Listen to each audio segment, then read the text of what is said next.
Action. Okay. Well, welcome everyone to the conversations across the pond. You're wondering why across the pond? Well, Steve actually lives in America and I live in Europe. So that's why we've called it Conversations Across the Pond. So, without giving you too much insight about what we do or who we are, etc., you possibly get all that information in the bio, and you can find those on our Facebook pages, and we'll give all that details in the descriptions of either on YouTube or wherever this is going to be displayed. But actually, we're two guys who've come together for a certain reason. We met each other through a group of coaches, mentors, and other types of modalities. And we've actually struck a bond together. And this bond has actually wanted us to create some conversations across the pond. So I'm going to let Steve introduce himself a little bit, and Yes. then we're going to jump into it. Awesome. Thank you, Richard. This is fun. What an honor and a privilege to be with you. 6 hours ahead of me. How awesome it is that we can have a conversation across the pond and in different time zones across the world. It's just a beautiful part of technology today that we can talk about leadership and we can talk about life and everything that comes in between that, from such a distance as this. And so thank you for introducing, how we met. And the cool thing is one of the things that got me fired up as I've been talking to you over since last fall, right? I had the privilege of meeting you and the honor of getting to know you as a dear friend and a colleague, or I was thinking comrade too this morning. I was thinking about how I get to meet with Richard this morning. And, I was excited about this idea of conversations across the pond, because the things that we'll be discussing are things that are relevant to everyone, not just leaders, but employees. And I think some of the work that I've been doing, I know you too, never had a word to it before. We use this word called trusted advisor. It wasn't something that I knew what it was, but as I've been working with people and leaders and organizations, and over time building this level of trust and relationship and friendship, things come up where these discussions that like me and you are going to be having, where things come up and it's like, what do you do with this? And what does that mean? And how do I handle that challenge? Or maybe I see an option to take this course and to move this direction. And so it just spawned this almost like this, I want to say new role, but an expansion of the role that I do as a coach, as a mentor. And it kind of blew it into a whole new level, which connecting with you has really just helped me blossom that idea. And so, and some of the things that me and you see, whether it's in Europe or America, that are relevant to anyone. And so I'm excited about having these conversations with you that hopefully will be a value added for those that will, tune in and listen to, our conversation. It's always value added, Steve. Always. Yes. We have some fun, but we explore things and we're creating That's it. possibilities from it. Yeah. Steve, what's on our agenda for today? What have Man, you got planned? I'm fired up. You know why I'm fired up? I don't know, we were talking a little bit ago, maybe last week, about the research coming out and from the Gallup poll reviews, from last year in the workplace. And the reason why I was excited about this is, as I kind of have it in front of me here, it's because it really affirms what you and I know to be true in the workplace today with leaders and employees and managers. But it also is just kind of, it shows where the heart of where a lot of the attention needs to be. And I was thinking about this idea of this quiet quitting in the workplace. It's more relevant than ever. I know you see it probably where you're at in Europe, and I certainly see it in organizations here in the United States and Canada. And I've been seeing this idea, and it was interesting on the report here that the quiet quitting employees, they talked about what would you change about your workplace to make it better was the question, right? And so a lot of people go, oh, it's paying benefits. If I got paid more, I would stay. Well, it's there, but it's not the top thing. It was 28%. of people that filled the survey said, and this is worldwide, global, this is all over the world, is 28% said pay and benefits. So it was there, but it wasn't the top. How about wellness and well-being? I'm big on that. I love that. But it really was 16%. So it was relevant, but it wasn't, 16%. yeah, it wasn't the Wow. top. And because a lot of organizations, as you know, are throwing a lot of money, Yeah. thousands of dollars on wellness and well-being. But the number one was the thing that they're missing is it was 41% of the workplace said engagement and culture. And so the cool Wow. thing is they told us engagement and culture. The one thing they didn't tell you is what does that even mean?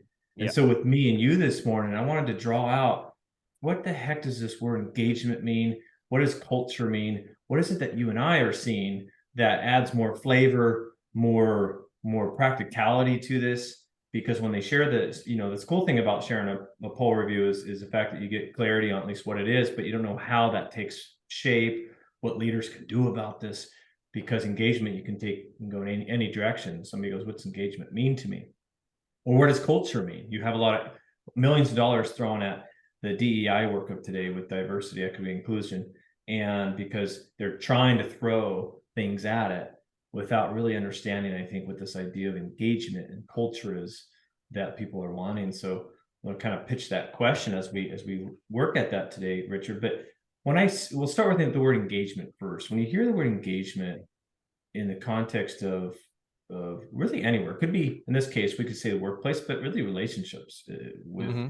with people in our lives, not just in the workplace, but engagement overall. What does that look like to you in your world? Yeah, when you saying that, it brought up many different images for me of what engagement was happening for people, even for ourselves. That engagement is having some form of communication, being clear, being authentic, and it's not about being authentic in asking like the manager or the director to be authentic. It's ourselves that we have to start with. Mm, How are we engaging with each other? It's quite easy to say, well, it's their fault because they're not engaging. mm, It's quite easy to pass the buck to someone else. But if we took an observation of that, we would be saying, hey, this is actually relating to me because I create this reality. I'm creating who I'm being when I go into the office, or I'm creating who I'm being in front of this Zoom call, or I'm being who I'm in front and someone in the street. And in any modality, in any sport or anything, it's how you're showing up. Are mm. you really committed? Are you really committed to being there? You have a choice. I've got to go to work. No, you have the choice to go to work. You choose to go to work. So when you choose to go to work, you can have fun at going to work. Yeah, Mm, but it's the mundane job. Well, how can you look at it? What you could change? Who could you be to change it so it's more entertaining or more looking at your workload and say, well, these are my tasks. Well, yeah. instead of calling them tasks, call them something else. Call them let's get what I can complete list, or whatever you can create is a possibility. But it is a shift of understanding how you create that engagement. Mhm. And that spin-off then creates the engagement with everyone else that you come across. Yeah. What I hear there is key. Thank you, Richard, for elaborating on that. That it starts with me. Simon Sinek wrote a book called Starts with Why. But people still miss that mark when they're trying to look for this why out there somewhere. It's really me inside, is what I hear, is the engagement starts with me. And everything you see in the workplace today, whether it's DEI work or lean leadership with the Toyota way of doing business or anything that's out there now, it's great modalities, but it's not hitting home at where to start. This Yeah. place that we work on within ourselves is what I'm hearing there as you're sharing that, is it starts with me and how am I communicating and engaging and showing up. And this will be probably the next part in our series will be, you have the answer to burnout in that. We won't go there today, but you just spawn this idea of this burnout in the workplace today. You actually spark the light there in that direction too, for purposes of this morning, though, I think the key, like you said, on me. So what's something, when you think about the work that you and I do, when we think about being engaged with ourselves, and it starts with communicating with me and having the power of choice and choosing to show up with I get to, I want to, I choose to umbrella. And maybe there's the have tos within our job, have to, shoulds, and must that maybe come from a job, say per se, that my boss needs me to do, or the customer or the client needs me to do as a business owner. And what does that look like to kind of up level, almost like the purpose and the mission, like to be able to say, like, I'm going to show up and I'm going to give my best, no matter if I'm the janitor or if I'm the CEO. I see the choice that I get to be here. No one's pulling my leg. I'm not in a prison.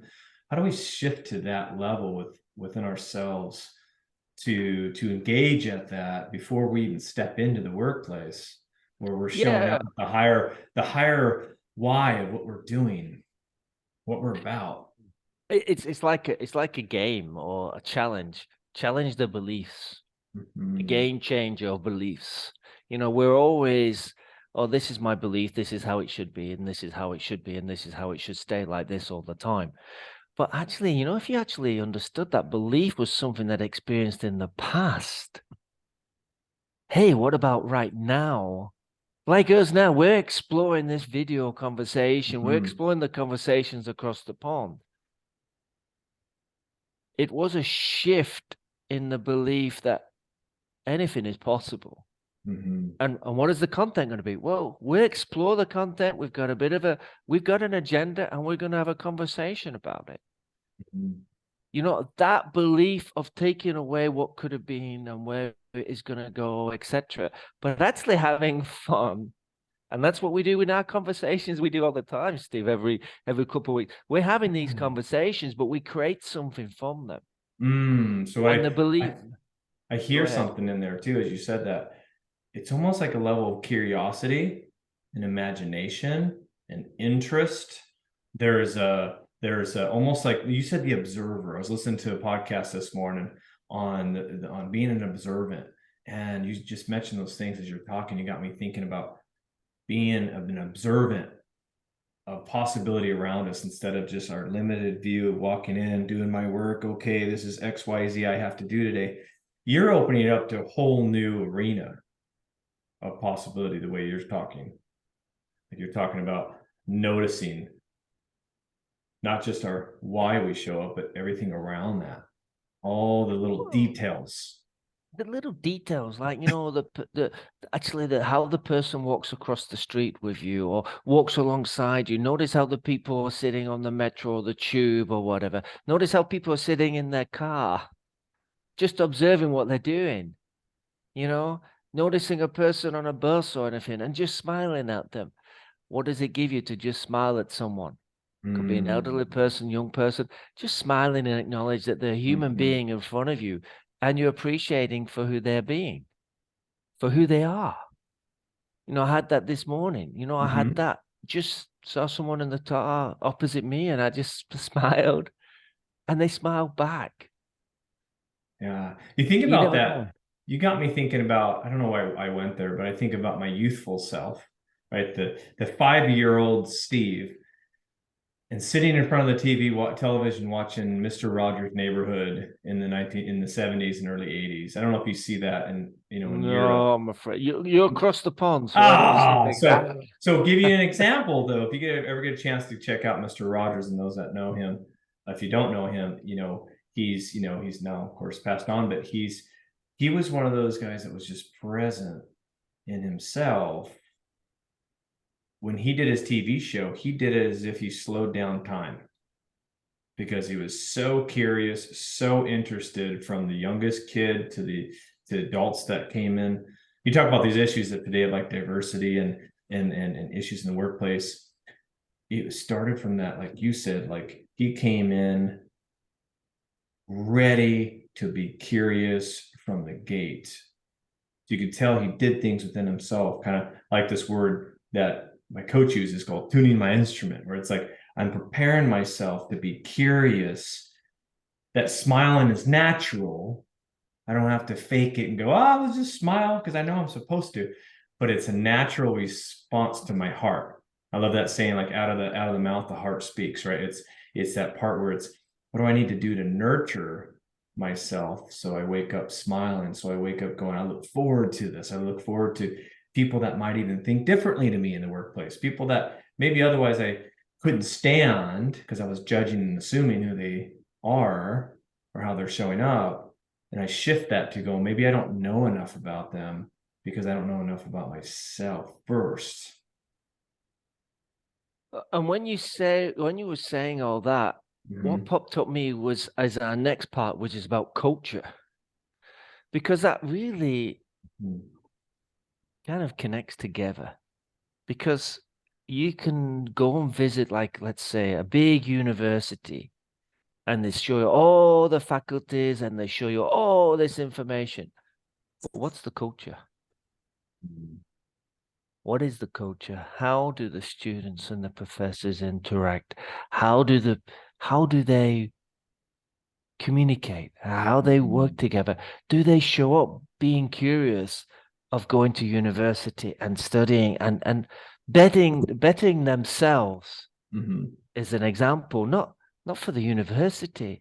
They're doing it for themselves. And the professors and the teachers and all the staff are there to support them to better themselves. So it sounds like there's already a level of, I want this beyond just a stamp of a degree or certification or the letters behind my name. I want this because almost like I think of this as like there's a higher overarching mission, like a lifelong pursuit of just wanting to experience all that life has. And this college, whatever it is, this season of my life is just one part of that. But I'm not going to expect someone else to fulfill something within me that I can do within and for myself. But you have that the same in sport. You have the same in all the different types of industry that is out there. You know, the person who's actually washing the dishes in a restaurant may be very happy in washing the dishes, knowing one day they'll have their own restaurant to run and encourage people to also enjoy and share and be engaging with their work. Because, you know, it's not just, oh, I've got to do this job because, you know, I need the money. You're doing the job because it's bringing something to you, your experience. Every moment we're having an experience that we're having to go through that ring, you know, that ring of fear, the ring of fire, whatever metaphor expression you wish to say, but that experience is teaching us something. So it sounds like what you're saying is we have a choice of how we enter into that. So we have, and I'll give an example of a story here in a second that, and I'm writing down as you're saying that, just giving me train of thought on this idea where, like you said, experiences. And I love this because what we're taking is what does engagement and culture mean with actually where people can come away and be like, oh yeah, that's what it is. Because probably Gallup does a good job doing the studies, but they don't know how to make that work within a company, right? That's where I love what you're saying is with engagement. Am I engaged with myself? Do I know myself? Am I excited about who I get to be and bring into the workplace? And with culture, there's this attitude almost of like caring. Like I want to come in and really interact and get to know and like the janitor, like I might be the person that's the, maybe the lowest income earner or lowest on the leadership totem pole, but really I might be the happiest, the most fulfilled even, versus the CEO or the person at the top that we assume we want to get to that place and I will be happy. You're showing us happiness is from the inside out when it comes to both engagement and culture. And it's not someone else's job to do. It's my job to bring myself into that and attract and to draw, to almost like pull in this other people into the conversation versus expect others to be this way or to convince others to show up that way or even expectations, which is, I think, why a lot of the DEI work has fallen off to the side a little bit because of what you're talking about is this heart posture, right, Richard? This heart Yeah. posture of who we're being and elevating to making everything an enjoyable experience, just like the 5-year-old self, right? We wake up, we see kids. I know you have some children, I do too. And when we see stages of their life, and we go, wow, what's that like when we wake up with all curiosity and possibility and no story, no narrative, no past, or even too far into the future, which is where anxiety lives. And what is it like when we just show up into that place? And then now what does engagement and culture look like? Yeah. Yeah. Yeah. I like the fact that what stops us playing like a 5-year-old? Oh, we have to have responsibilities, Steve. Really? Yeah, we do have responsibilities. That's clear, we do. But it doesn't stop you from enjoying your life, putting a smile on your face. Because you put a smile on your face, which is authentic, you pass it on to someone else, and they receive that as an authentic smile and a gesture to just Mm. saying hello. How often have we gone past someone in a street and just noticed them and connected with them with our eyes and just smiled? How often have you stood in a square and just stood there and just embraced that moment? That's a test to have a go and do, because when you do it, you've got a lot of people watching you, but it's a wonderful experience because you feel something that's happening that is Yes. different than from doing it before, where you would just walk past and you go, but just stand there and Yeah, notice who you are. it's massive. And another way to look at that too, Richard, and you and I have probably talked to people that have been at the end of their life or have been battled cancer, and I used to work as a respiratory therapist, so I was at the end of many people's lives. And one thing I never heard is a regret of, I wish I would have worked more hours, or I wish I would have just consumed more stuff. It was always, I wish I would have slowed down to notice the things you're talking about, smiling, saying hello. I wish I would have poured more into my relationships.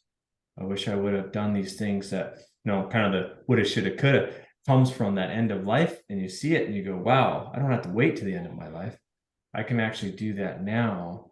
Thinking about that, you got me thinking of like, what's good reminders? I know you have some, and I do too, in the sense of like, what's good reminders to ourselves to say, stop looking so far ahead and slow the heck down, and almost like smell the coffee. It's right, that aroma. It's like, slow down. You had a good book that you referred to me a while back, and it just rocked me, called Slowing Down to the Speed of Life. But what you're talking about there is this, I'm slowing down. Like, what's some things that you've done, or even with your clients, right? When you go, man, you're rushing too far ahead. Think about some of the leaders that we work with, especially those that have busy on their schedule, and they're missing the journey. Their kids growing up, they're missing, talk about engagement. They're missing not seeing their staff, their managers. They're not pausing to notice if they're even smiling, right? Yeah. Mm-hmm. Yeah. Yeah. You when you were sharing about that, I was thinking about the cartoon, the Roadrunner. Beep beep, you know. Oh Beep yeah. beep. Uh-huh. But he managed to stop and he'd look. Beep beep. Off he went. And that's the same for us. We seem to be constantly rushing around Mm-hmm. and not just and not really. How I mean, do you really appreciate when someone gives you that cup of coffee in the cafe shop?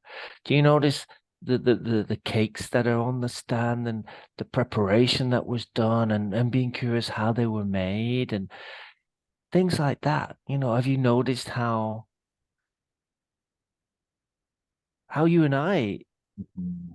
came about in creating our conversations together and how we reached out to each other?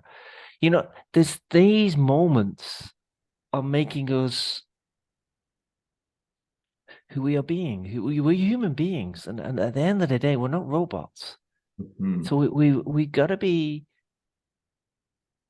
understanding to ourselves. It's being kind to ourselves and understanding that, we do make errors, we do make mistakes, and there's nothing wrong with that. No Mhm. point beating yourself up over it.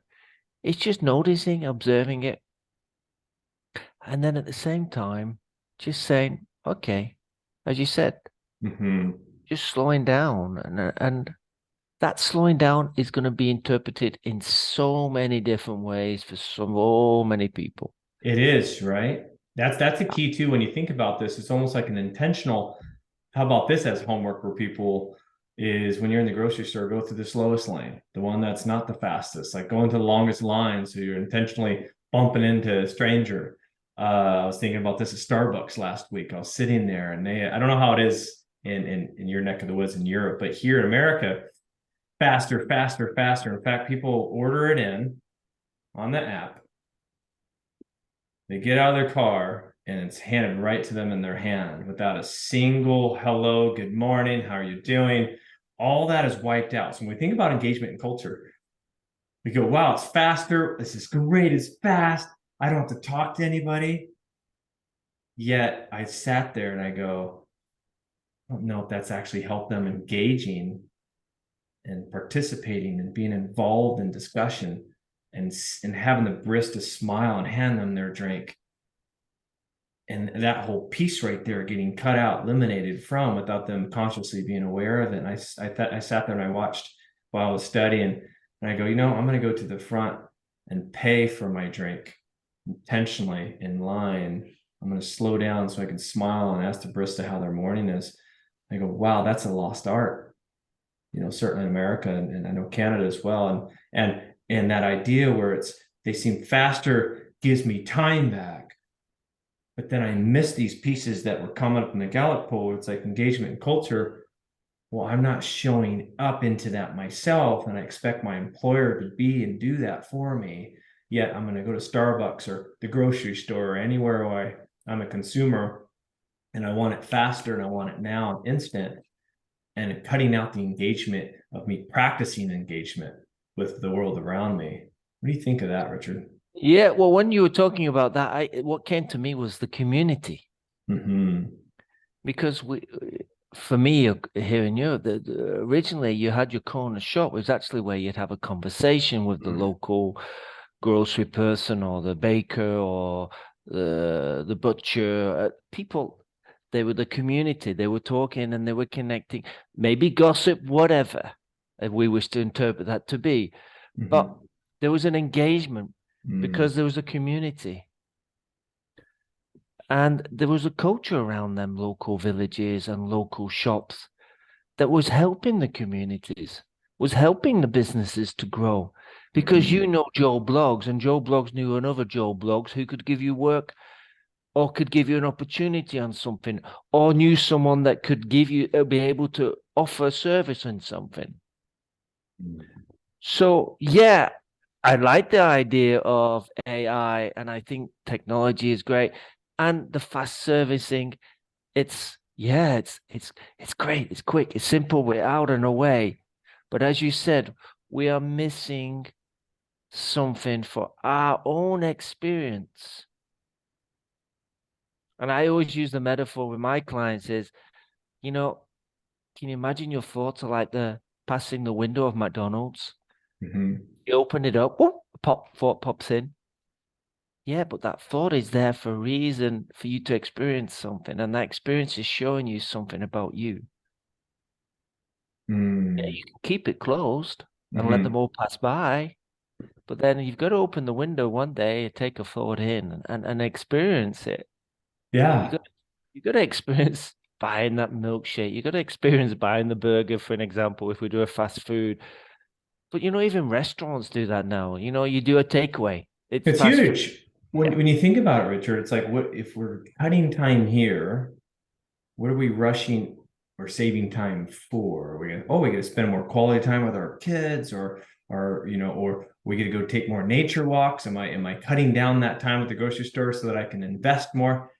Usually not, right? Usually it's so that I can just rush around and not remember anything about my day. Like you said, a lot of times I go back to these, almost to the older movies, the older shows, the older books, where it's, kind of like the Henry David Thoreau when he spent, I think, 2 years in a cab, or was it 1 or 2 years in a cabin and cut himself away from society. Now, most of us maybe can't do that financial wise, but it was a great lesson of when I get connected to who I am, like you mentioned with engagement, when I can slow down and I'm engaged. The second story I was going to add to that, Richard, you'll like this, is how I'm in one place. Why do I shift in another? So one could be I'm racing to and fro, not engaging. The other one is I was walking with a couple of police officers and law enforcement, amazing leaders, great men, and just humble servants in their community. And we're walking on the trail, just talking and coaching, and they're, hi, good morning. Kind of like the word here is happy trails. If you ever hike and people go, happy trails, you hardly run into somebody who's like, what a crappy day. This is terrible. I should have done something else with my time. It's always good morning, hi, to strangers, complete strangers. But we're in that elevated state, right? And all of a sudden we go to say home, say our home in our community where we live, whether it's suburbia or rural, or if you live in the city, and all of a sudden it's like I have my head down, I don't say hi to my neighbor. Or in this case for law enforcement, if they have the badge on and the uniform, and all of a sudden they change their interaction with culture. And as we were talking with them, I go, what shifts between the way I am here versus how I am there? Is it the fact that changed the environment, or I changed because of the way that I saw the environment I was stepping into? I was curious from you, like when we think about that in whether it's in the workplace too, where it's like if I'm engaged in my culture, it's, am I changing who I am when I go from my home, whether I'm in my community, whether I'm doing the hobby that I love to do, like hiking, or I'm stepping in and I'm leading in the workplace today, whether I'm running a business or I'm an employee that's working in a company, that how we're shifting ourselves or how we're changing ourselves when the thing outside didn't change. There was our thought of how we entered into it that changed. Nothing outside changes, just as it is. It's ourselves who interpret that, and we label it. I'm labeled as a manager, for an example, or I'm labeled as as a receptionist, or I'm labeled as the person behind McDonald's counter. That labeling really puts us into a different zone, I would say. Like you said, for the law enforcement people that you took the walk on, when they put that identity on, I've got this uniform, this is who I am, it changed their perception, it changed their look at people, and it made them think in a different way. But why did they want to think in that way? What made them think? Well, because I put the uniform on. So, okay, but you've just walked up that mountain and you've just said hello to everyone, but no one knew who you were. But you had a choice. You just said hello. You could have actually said hello, and I'm a police officer. But no, you just said hello because you're a human being to a human being. So what's the difference between putting a uniform on, for an example, the police, to you being the general Joe Bloggs in the street, just walking up and down and saying hello? There's no difference. Unless you think there is. Unless you think that you have to be that way. That's it.